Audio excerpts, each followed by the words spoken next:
गर्मी की तो बढ़ती गर्मी के बीच दिल्ली में नहीं थम रही है पानी की परेशानी। पानी की किल्लत से लोगों को काफी परेशानियों का सामना करना पड़ रहा है। सुप्रीम कोर्ट में दिल्ली सरकार ने अर्जी दाखिल की है, इजाफी पानी देने की अपील की गई है। तो आज इस मामले को लेकर सुप्रीम कोर्ट में सुनवाई होगी।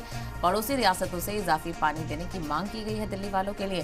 तो आपको बता दें चलें, एक तरफ मुल्क भर के दीगर हिस्सों में शदीद गर्मी का कहर जारी है, तो वहीं दिल्ली के लोग भी इससे अछूते नहीं है। दिल्ली में भी शदीद गर्मी पड़ रही है और इसी के चलते पानी का बहरान दिल्ली वासियों को देखना पड़ रहा है। पानी की किल्लत से लोगों को जबरदस्त परेशानी हो रही है और माकूल तादाद में टैंकर्स नहीं पहुंच पा रहे हैं। तस्वीरों से आप अंदाजा लगाइए किस तरह से मारामारी पानी को लेकर देखने के लिए मिल रही है। एक टैंकर के लिए 100 से 150 लोग लाइन लगाते हुए नजर आ रहे हैं, जो कि नाकाफी है। ऐसे में सुप्रीम कोर्ट में दिल्ली सरकार ने गुहार लगाई है, दूसरी रियासतों से इजाफी पानी देने की अपील की गई है और इस मामले को लेकर आज सुप्रीम कोर्ट में सुनवाई होगी। देखना बेहद अहम होगा सुप्रीम कोर्ट इस मामले को लेकर क्या कुछ हुक्म सुनाता हुआ नजर आएगा, क्योंकि पानी का बहरान लगातार बढ़ता जा रहा है। पानी की किल्लत से लोगों को खासा परेशानी का सामना करना पड़ रहा है।